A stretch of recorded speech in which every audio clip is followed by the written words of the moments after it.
নমস্কার বন্ধুরা, আপনাদের সকলকে আমার চ্যানেলে স্বাগত জানাচ্ছি। বন্ধুরা, আশা করি আপনারা সবাই সুস্থ আছেন, ভালো আছেন। আজকে আমি আপনাদেরকে দেখাচ্ছি আমার ব্যালকনির লঙ্কা গাছগুলো। দেখুন বন্ধুরা, লঙ্কা গাছগুলো অনেক বড় হয়ে গেছে। এখন এই দুটো লঙ্কা গাছ প্রায় 15 ইঞ্চি লম্বা হয়ে গেছে। আর এই লঙ্কা গাছটি এখনও অতটা বড় হয়নি, কিন্তু বেশ সুস্থভাবে এই তিনটে লঙ্কা গাছই বেড়ে উঠছে। এখনো পর্যন্ত বলতে গেলে বন্ধুরা, কোনো রকম পাতা কোঁকড়ানো বা গাছের কোনো পোকা মাকড় কিছু আমার এই লঙ্কা গাছগুলোতে হয়নি। আজকে আমি এই লঙ্কা গাছগুলোতে কিছু খাবার দেব এবং লঙ্কা গাছগুলোর জন্য কিছু মাটি তৈরি করব, যাতে আরেকটু মাটি লাগবে। আপনারা নিশ্চয়ই দেখতে পাচ্ছেন তিনটে গাছেরই গোড়ার অনেক নিচে মাটি চলে গেছে। দেখুন, এই কৌটোটাও অনেকটা ফাঁকা হয়ে গেছে, এটাও মাটিটা অনেকটা নিচে চলে গেছে, ফাঁকা হয়ে গেছে উপরটা। এটাও দেখুন অনেকটা নিচে চলে গেছে, মাটিটা উপরটা ফাঁকা হয়ে গেছে। এখন আমাকে এই গাছগুলোতে মাটি দিতে হবে এবং এদেরকে খাবার দিতে হবে। বন্ধুরা, এখন যদি আমি এদেরকে খাবার না দিই তাহলে কিন্তু গাছগুলো আর বাড়তে পারবে না, এদের বাড়টা বন্ধ হয়ে যাবে।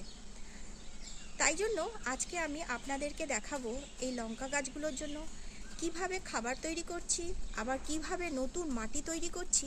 সম্পূর্ণ ভিডিওটা আপনাদের কাছে আমি তুলে ধরব। বন্ধুরা, আপনাদের যদি আমার এই ভিডিওটা ভালো লেগে থাকে তাহলে কিন্তু অবশ্যই একটা লাইক করে দেবেন এবং চ্যানেলটাকে অবশ্যই সাবস্ক্রাইব করে দেবেন, যাতে আমার নেক্সট ভিডিওগুলো আপনাদের কাছে খুব তাড়াতাড়ি পৌঁছে যায়। আর দেরি করব না বন্ধুরা, তাড়াতাড়ি এবার আমি মাটি তৈরি করি এবং গাছের জন্য খাবার তৈরি করি, যেগুলো আমি আপনাদের সাথে দেখাবো কিভাবে কি খাবার তৈরি করছি, কিভাবে মাটি তৈরি করছি। সম্পূর্ণ ভিডিওটা আপনারা দেখবেন, এতটুকু কিন্তু স্কিপ করবেন না, ঠিক আছে? তাহলে এবার চলুন কিভাবে কি করছি সম্পূর্ণটা দেখা যাক। বন্ধুরা, এই হচ্ছে আমার আজকের লঙ্কা গাছের জন্য মাটি তৈরির ইনগ্রিডিয়েন্টসগুলো। এখানে আমি 3 রকমের জিনিস নিয়েছি। কি কি 3টে জিনিস নিয়েছি সেটা আপনাদেরকে আমি বলছি। আমি নিয়েছি প্লেন মাটি। দেখুন, আমি প্লেন মাটি নিয়েছি 2 মুঠ, 2 মুঠের মতন প্লেন মাটি নিয়েছি। আর নিয়েছি আমি 2.5 মুঠের মতো, 2.5 মুঠ নিয়েছি তুষ। আমি নিয়েছি 2.5 মুঠ তুষ। আর নিয়েছি 2 মুঠের মতন ভার্মি কম্পোস্ট। তাহলে আমি কি বেশি নিলাম? আমি তুষটা একটু বেশি নিয়েছি। ভার্মি কম্পোস্ট আর মাটি নিয়েছি আমি 2 মুঠ, আর তুষ নিয়েছি আমি 2.5 মুঠ। এই তিনটেকে একত্রিত করে আমি আজকে ভালোভাবে মেশাবো এবং মিশিয়ে আমি আমার লঙ্কা গাছের গোড়াতে মাটি তৈরির জন্য কাজে ব্যবহার করব। বন্ধুরা, এইবার আপনাদেরকে আমি দেখাচ্ছি কি খাবার আমি এই লঙ্কা গাছগুলোতে আজকে দেব। আমি নার্সারি থেকে নিয়ে এসেছি সুফলা আর নিয়ে এসেছি নিমখোল। এই সুফলা আর নিমখোল মিশিয়ে আজকে আমি একটি খাবার তৈরি করব। এই খাবারটা এখন আমি লঙ্কা গাছগুলোতে দেব। কারণ বন্ধুরা, লঙ্কা গাছ যখন এতটা বড় হয়ে গেছে তখন কিন্তু এদের সুফলা দিতে হবে। এবার সুফলা যদি আমি ওদেরকে না দিতে পারি তাহলে কিন্তু গাছের এবার বৃদ্ধিটা কমে যাবে, গাছ কিন্তু সেইভাবে আর বাড়বে না, আমাদের ফুল ও ফল কোনোভাবেই গাছ আর সেটা দেবে না। সুফলা এখন আমাদেরকে গাছের জন্য দিতেই হবে। তো বন্ধুরা, আমি কি পরিমাণে সুফলাটা মেশাচ্ছি আর তার সাথে নিমখোলটা মেশাচ্ছি সেটা আপনারা দেখুন। খুব সামান্য সুফলা, খুব সামান্য নিমখোল দেবো, আমি বেশি খাবার দেব না, অল্প দেব। আবার এই খাবারটা দেওয়ার ঠিক 20 দিন কি 22 দিন পরে আমি সামান্য আবার এটাই অল্প করে দেব। এবং এই খাবারটা দেওয়ার আগে কিভাবে কি নিয়ম আনুবর্তিতা আছে গাছের, সেগুলো আপনাদেরকে আমি দেখিয়ে দেবো কিভাবে খাবারটা দিতে হয়। আগে কি পরিমাণে মেশাচ্ছি সেটা আপনারা দেখুন। আমি এই যে আমাদের চায়ের চামচের একটি চামচ নিয়ে নিলাম, বেশি ছোটও না বেশি বড়ও না, মিডিল সাইজের একটা চামচ আমি নিয়ে নিলাম। এই চামচের আমি প্রথমে 1 চামচ নিলাম। আমার গাছ হচ্ছে 3খানা, বেশি গাছ নেই। আমার এই 1 চামচ নিয়ে নিলাম সুফলা, আর নিলাম সামান্য এইটুকু, বেশি নেব না, অল্প। কারণ বেশি রাসায়নিক সার দিলে বন্ধুরা গাছের ক্ষতি হয়ে থাকে।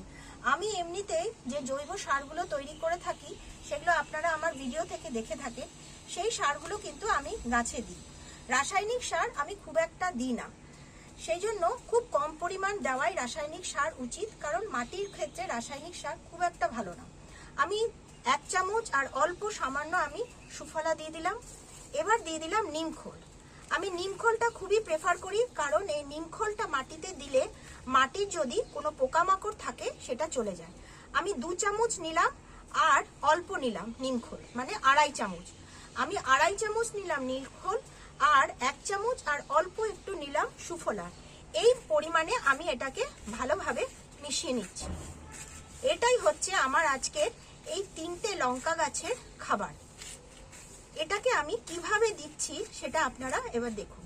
বন্ধুরা, আমি এই 3টে ইনগ্রেডিয়েন্টসকে এবার আমি ভালোভাবে মিশিয়ে নিচ্ছি। ঠিক আছে,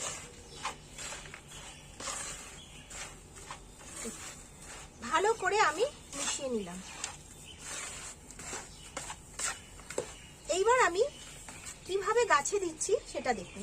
বন্ধুরা, আমি প্রথমে কি করব, গাছের গোড়াগুলোকে একটু হালকা করে নেব। দেখুন, এমনিতে আমি 7 দিন পর পরই গাছের গোড়াগুলোকে একটু হালকা করে দিই। তাতে কি হয়, গাছের গোড়া যদি হালকা থাকে তাহলে অক্সিজেনটা খুব তাড়াতাড়ি ভালো করে শিকড়ে পৌঁছাতে পারে এবং শিকড়ও খুব সুস্থভাবে বেড়ে উঠতে পারে। শিকড় যদি চারিদিকে বেড়ে উঠতে পারে তাহলে গাছও তাড়াতাড়ি আমাদের বড় হতে পারবে।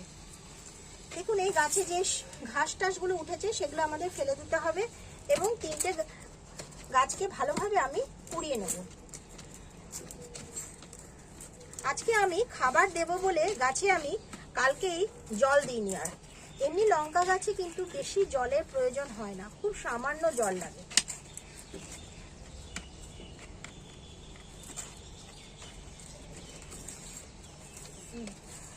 আমি 3টে গাছেরই গোড়াটাকে হালকা করে নিলাম প্রথমে। এরপরে আমি যে সারটা তৈরি করেছি সুফলা আর নিমখোল দিয়ে, এটাকে প্রথমে আমি ওপর থেকে অল্প করে এভাবে ছড়িয়ে দেব। 3টে গাছেই অল্প করে ছড়িয়ে দিচ্ছি।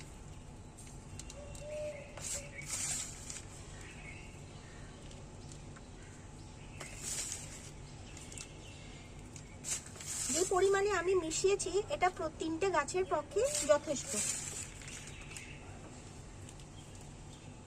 এরপরে আমি করব কি, এই যে মাটিটা তৈরি করেছি তুষ মাটি আর ভার্মি কম্পোস্ট দিয়ে, এটা আমি ওপর থেকে দিয়ে দেব।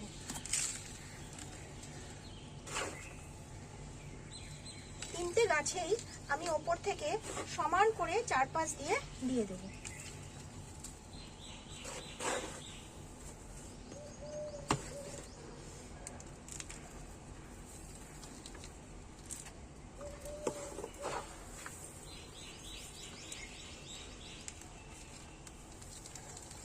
চারপাশে সমান করে দেবেন। তুষটা বেশি দেওয়ার জন্য কি হবে, গাছের মাটিটা অনেকটা হালকা থাকবে।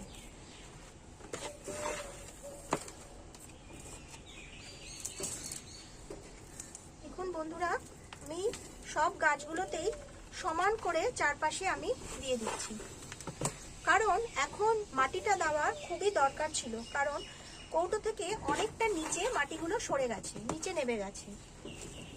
এখন আমাদেরকে মাটিটা যদি না দিতাম এবং খাবার যদি না দিতাম তাহলে গাছটা আর বাড়তো না।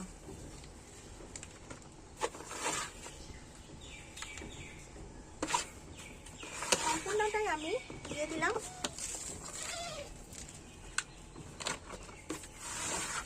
এখন আগামী 20 দিন এই গাছগুলোকে আর কোনো খাবার দিতে হবে না, শুধু একটু মাটিটা দেখে গাছে জল দিলেই হয়ে যাবে লঙ্কা গাছের পরিচর্যা করা। দেখুন, আমাদের 3টে গাছেই সারও দেওয়া হয়ে গেল, খাবারও দিয়ে দিলাম, মাটিও দিয়ে দিলাম। আমার এখন 3টে গাছ পুরো রেডি। এইবার আমি ওপর থেকে জল দিয়ে দেবো। আমি আজকে খাবার দেব বা মাটি দেব বলে কালকে থেকে আমি এই লঙ্কা গাছগুলোতে একটুকু জল দিইনি, ফলে গোড়াটা শুকিয়েছিল। আমি গোড়াটাকে হালকা করে দিলাম, এবার আমি খাবার দিলাম, খাবার দেওয়ার পরে আমি মাটি দিয়ে দিলাম। ফলে কি হবে, এবার যখন আমি জলটা দেব খুব ইজি খাবারটা নিচের দিকে নেবে, শিকড়ের মধ্যে পৌঁছে যাবে। বন্ধুরা, আমি যখনই জল দেবেন আপনারা সবসময় গাছের গোড়ার সাইডে দেবেন, কখনো গোড়াতে জল দেবেন না। আমি গাছের গোড়ার সাইড দিয়ে জলটা দিয়ে দেবেন।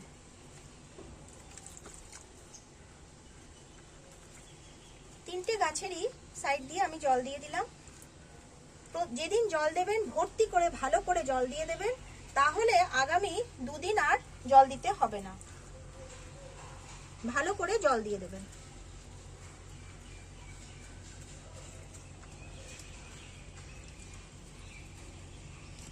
বন্ধুরা, আমার গাছে খাবার দেওয়াও হয়ে গেল এবং গাছে মাটি দেওয়া হয়ে গেল এবং গাছে জল দেওয়া হয়ে গেল। আমার এখন লঙ্কা গাছ পুরো রেডি হয়ে গেল।